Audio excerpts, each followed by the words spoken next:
Pozdrav 5B, ovo je sat razrednika, makar baš mi nije drago da se odvija na taj način da ja samo govorim i to govorim u monitor, kameru, a vas ne vidim, ne čujem vaše reakcije. Međutim, evo čujemo se preko Teamsa, što je lijepo. Moram vas pohvaliti, jako ste se dobro snašli u ovoj situaciji. Većina vas rješava zadaće, reagira i vjerujem da osjećate da sad imate i dosta puno posla oko svega skupa i međutim trebamo se uhodati i moramo i mi učitelji naučiti koliko vam možemo dati zadataka sad. Svatko od nas htio napraviti što bolje, što više za vas, pa možda dobijete i malo previše zadataka. Vjerojatno imate isto problem s pristupom ovim stranicama gdje surađujemo. Možda ne možete pristupiti nekim dokumentima, možda nešto ne možete pogledati, ima 1000 nekakvih problema, međutim evo pokušat ćemo izgurati to što je kvalitetnije, što je bolje moguće. Kažem, za sad nam ide jako dobro, a za današnji sat razrednika samo bih vam htio reći da zadatke koje dobivate dnevno, vi ih ne morate riješiti taj isti dan. Niti jedan učitelj vam neće reći da je rok za rješavanje zadataka isti dan ili odmah drugi dan ujutro. Dakle, zbog toga što svi imaju tehničke poteškoće, svi imaju ponekad problem pristupu sadržajima, mi ćemo tolerirati, progledat ćemo vam kroz prste, ako niste odmah sve riješili, tako da se nemojte oko toga brinuti. Molim vas, pogotovo recite svojim roditeljima da se ne brinu oko toga, da se ne ljute na nas, na školu. Lijepo se opustite, sve ćemo stići. Okay? Sad, par stvari da si olakšamo rad u Teamsima. Mislim da je to dosta važno. Ono što sam primijetio kad komuniciramo preko Teamsa, vi ste jako dobri jer pišete sve zadaće i redovito mi ih šaljete. Međutim, molim vas, držite se onog dijela teme gdje je otvoren. Dakle, nemojte otvarati nove teme. Ako šaljete zadaću za recimo, dobijete zadatak, ja sam vam poslao neki link da se pogledate neki videoklip koji sam vam snimio, nemojte onda rješenje slati u svojoj novoj temi. Znači, tu imate ispod teme na koju morate slati odgovore, imate ovaj gumbić odgovori. I onda samo odgovarate jedan za drugim. Znači, odgovarate jedan za drugim u toj temi. Nemojte otvarati nove teme, jer kad otvarate nove teme, onda imamo 1000 tema i sve nam se izmiješa i uopće ne znamo gdje smo. Druga stvar, što vas isto molim, to je većina učitelja reklo, kad dobijete neki zadatak, stisnite gore like. Ne zato što volite dobivati zadatke, nego čisto da potvrdite da ste dobili, da ste vidjeli, da ste registrirali, da imate, da vidite da postoji zadatak i da ćete ga rješavati. To će nam svima olakšati stvari. Ok? Ako imate bilo kakve tehničke poteškoće, znači ako nešto ne radi na Teamsima ili ako nešto ne radi na vašem tabletu, obratite mi se.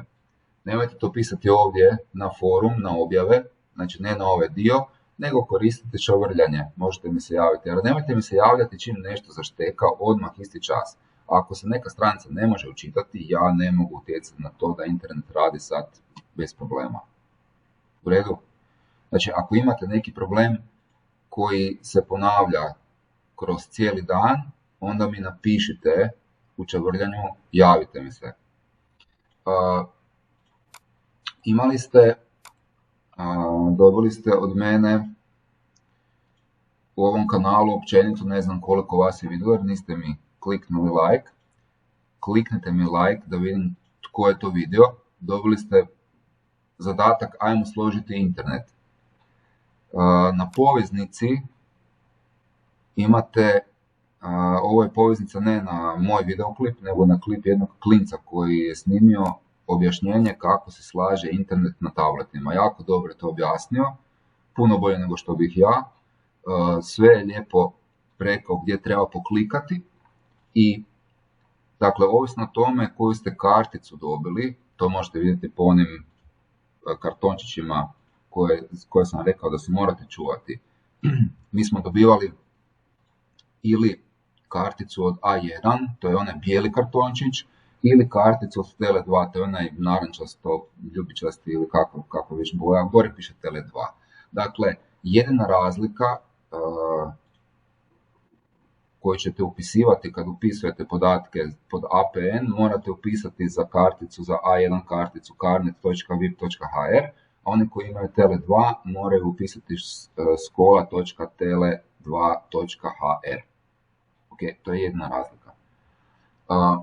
Molim vas da si probate to napraviti, složiti. Ako slučajno neće ići, dakle danas tijekom dana ili sutra, preksutra, kad se već to napravite, kad pokušate napraviti, ako neće ići, javite mi se na čavrljanje da imate problem, pa ću vam pokušati pomoći. Ili ovdje ovu temu, ali tu mi kliknite na odgovori, nemojte započeti novi razgovor. Znači sad ajmo složiti internet je tema gdje vi pišete odgovore tu, znači za tu temu, a ne sad neki novi razgovor. Ok? Hvala. Sljedeća stvar na koju skrećem pažnju je vaše zdravlje. Pazite se na zdravlje. Hranite se zdravo. Jedite voće.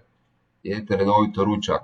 Mama ili baka budu skuhala nešto fino ili tata zna jako fino skuhati. Dakle, jedite redovito i provjetravajte svoje sobe. Dakle, nemojte biti u zagušljivim prostorima. Provjetravajte svoje sobe, provjetravajte svoje kuće. Lijepo je vrijeme. Odite u šetnju. Nemamo, dakle, mi zabranu kretanja. Možemo se kretati bez problema. Isto tako, ono što možete napraviti, možete svojim bakama otići u trgovinu. To možete napraviti dobro. Dakle, probajte malo pomoći. Napravite nešto doma.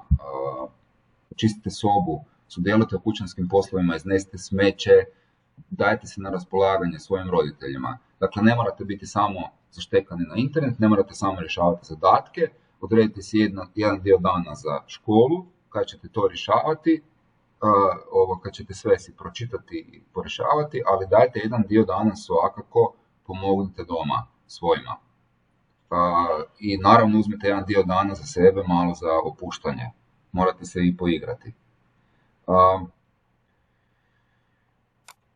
Na internetu, što se tiče ove sadašnje situacije, vi možete pratiti putem medija, možete pratiti što se događa, ali moram vas upozoriti da se u medijima sve i svašta piše, sve i svašta govori. Budite kritični. Ne mora sve što se objavi, ne mora biti odmah istina. Relevantna stranica, znači ona na kojoj neće biti laži, na kojoj neće biti lažnih vijesti i neće biti gluposti, vam je sad novo otvorena stranica koju je Vlada Republike Hrvatske otvorila, koronavirus.hr. U tražilici ako pišete koronavirus.hr, dobit ćete, evo odmah se otvara ta službena stranica, barem mene, ne znam, hoće li se i vama. Na toj stranici možete pronaći sve relevantne informacije ako vas interesira, a bilo bi dobro da vas interesira, barem malo. Dakle, ne morate čitati baš sve vladine mjere za ministarstvo gospodarstva ili ministarstvo turizma, možda nećete baš, to vas neće interesirati, ali nešto recimo ono osnovno što morate znati o bolesti, o prevenciji, o školovanju, o poslu naravno još ne, ali te neke poveznice možete malo pogledati, možete malo pratiti i biti informirani.